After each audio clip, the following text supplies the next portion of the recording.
अस्सलामुअलैकुम दोस्तों। सबसे पहले आप सब कैसे हैं? उम्मीद करती हूँ आप सब जहाँ भी हो अल्लाह आपको खुश रखे, आपके घर में सुकून रखे, आपके बच्चों को अपनी हिफाजत में रखे और जो भी परेशानी आपके दिल में है अल्लाह उसे आसान कर दे। जो भी बीमार है उन्हें शिफा दे, जिनके घर में कोई परेशानी चल रही है उसे दूर करे और जिन लोगों के पास किसी से कहने के लिए कुछ नहीं है अल्लाह उनके दिल की बात बिना कहे ही सुन ले।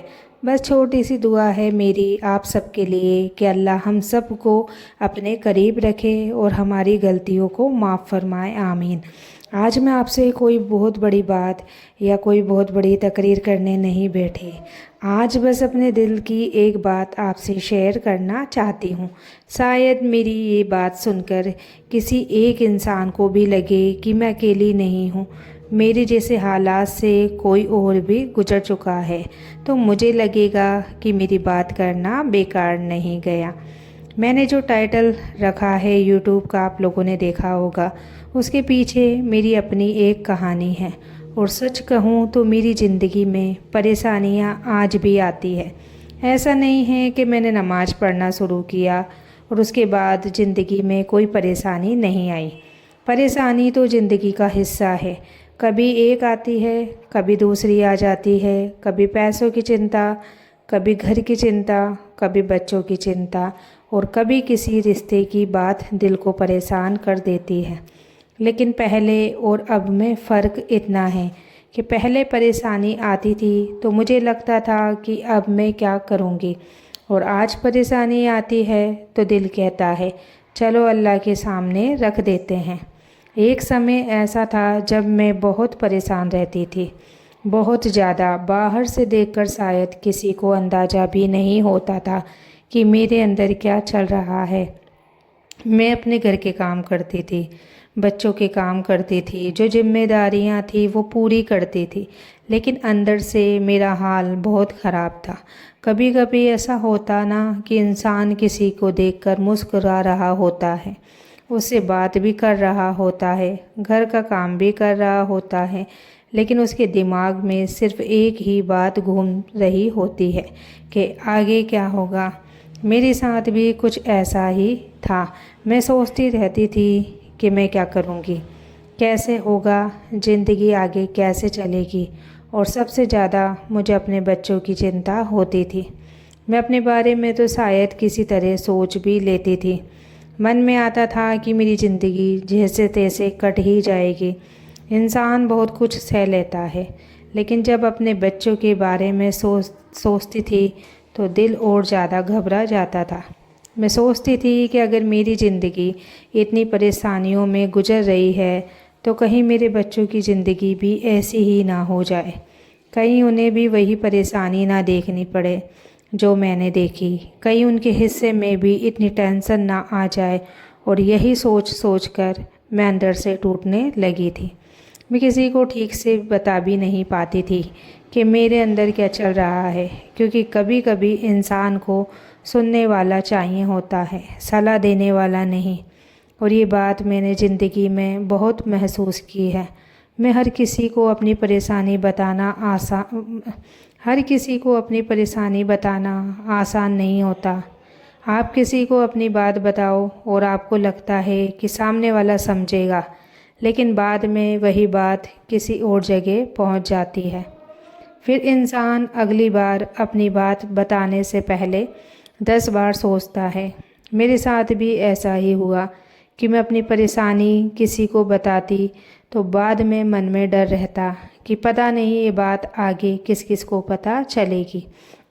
इसलिए धीरे धीरे मैंने लोगों से अपनी बातें कहना कम कर दिया। बाहर से सब ठीक चल रहा था, घर का काम करती थी, बच्चों को देखती थी, जो जिम्मेदारी है निभाती नहीं थी, लेकिन जब अकेली होती ना तो दिमाग फिर वही बातें सोचने लगता था।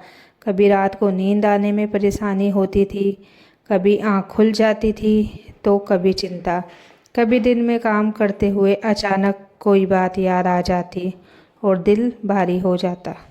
और सबसे ज़्यादा अजीब बात ये थी कि मुझे खुद समझ नहीं आता था आखिर मैं इस हालत से बाहर कैसे निकलूँगी। ऐसा नहीं था कि मुझे नहीं पता था कि नमाज पढ़नी चाहिए, पता था, लेकिन परेशानियों में इंसान कभी कभी इतना उलझ जाता है कि उसे वो काम भी मुश्किल लगने लगता है जो उसके लिए सबसे ज़्यादा सुकून वाला हो सकता है। मैं नमाज कभी कभी पढ़ लेती थी, कभी एक वक्त की, कभी दो वक्त की, कभी तीन वक्त की, लेकिन मतलब बराबर एक वैसे नहीं है कि पूरी पाँचों टाइम की पढ़ती थी। और मैं ये बात किसी को नीचा दिखाने के लिए नहीं बता रही, मैं बस अपनी सच्चाई बता रही हूँ कि मैं भी एक ऐसी ही इंसान थी जो परेशान थी, उलझी हुई थी, और जिसे धीरे धीरे समझ आया कि जिस सुकून को मैं बाहर ढूंढ रही थी शायद वो मेरे अपने रब के पास है। फिर मैंने धीरे धीरे नमाज़ पढ़ना शुरू किया। कोई एक दिन ऐसा नहीं था कि अचानक मेरी ज़िंदगी बदल गई, नहीं, धीरे धीरे हुआ। कभी एक वक्त की नमाज़ पढ़ी, फिर दो वक्त की पढ़ी, फिर तीन वक्त की, फिर धीरे धीरे कोशिश करती रही कि पांचों वक्त पढूं। और सच कहूँ, नमाज़ पढ़ने के बाद जो सुकून मुझे मिला वो मुझे कहीं और नहीं मिला। परेशानी उसी समय ख़त्म नहीं हुई थी, मेरे सारे सवालों के जवाब उसी दिन नहीं मिल गए थे। मेरी ज़िंदगी अचानक बिल्कुल आसान नहीं हो गई थी, लेकिन मेरे अंदर कुछ बदलने लगा था। पहले मैं परेशानी को देखकर डर जाती थी, अब मैं परेशानी देखकर नमाज की तरफ जाने लगी थी। पहले मेरा मन कहता था कि कैसे होगा, अब दिल कहता था कि अल्लाह से मांगते हैं। पहले मैं सोचती थी कि किसको बताऊं, अब लगता था कि अल्लाह को बताने के लिए किसी की ज़रूरत नहीं है। आप अपने कमरे में बैठकर रो सकते हो, आप सजदे में जाकर अपनी बात कह सकते हो। आपको ये डर नहीं रहता है कि आपकी कोई बात आगे बताएगा, आपको ये चिंता नहीं रहती कि सामने वाला आपको कमज़ोर समझेगा। आप अपने रब के सामने वैसे ही जा सकते हैं जैसे आप हो, टूटे हुए, परेशान, रोते हुए, कमज़ोर। और शायद यही चीज़ मेरे दिल को धीरे धीरे समझ आने लगी थी। मैं अक्सर शाम को मगरिब की नमाज के बाद सूरह यासीन पढ़ती थी और फिर बहुत दुआ करती थी।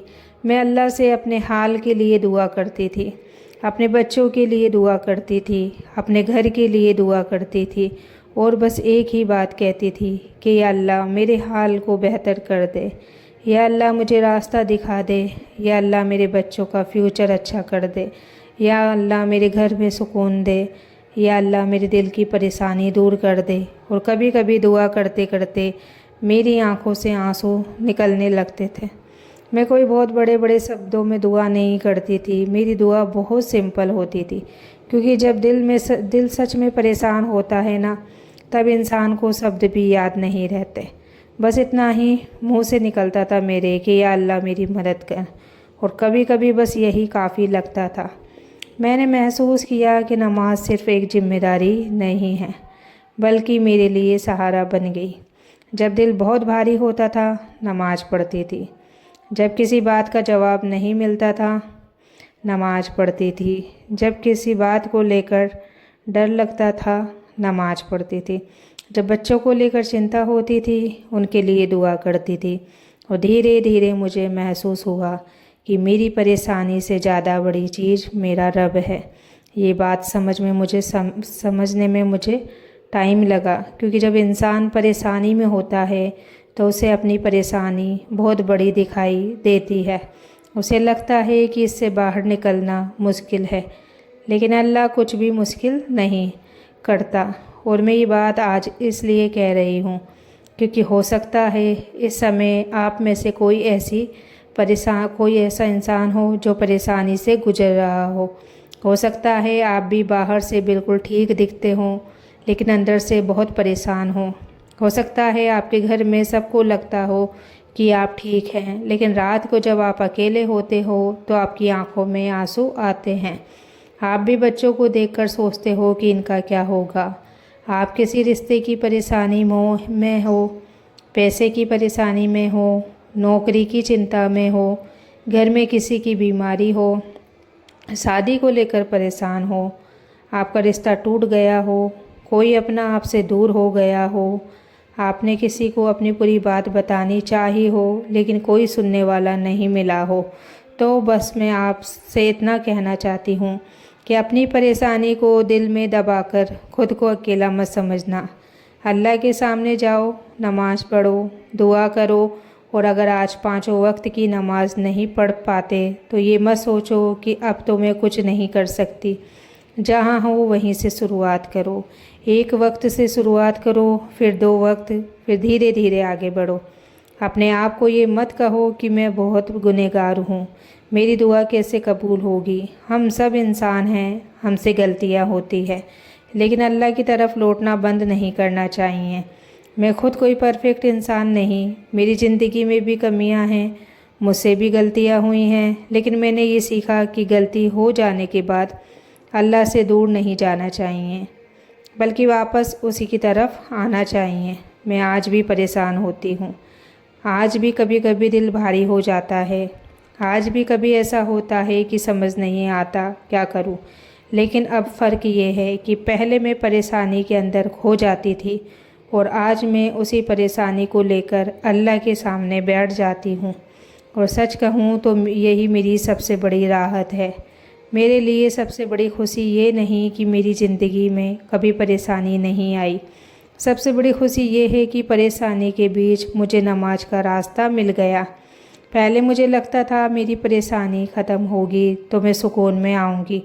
अब समझ आया कि सुकून परेशानी ख़त्म होने के बाद ही मिले, ऐसा ज़रूरी तो नहीं।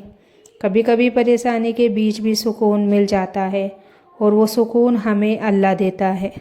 मैंने कई बार देखा है कि इंसान किसी चीज़ के पीछे भागता है, सोचता है कि बस ये मिल जाए तो मैं खुश हो जाऊंगा। फिर वो चीज़ मिल भी जाती है, लेकिन कुछ समय बाद कोई दूसरी परेशानी सामने आ जाती है। फिर लगता है कि अब ये ठीक हो जाए तो सुकून मिलेगा। और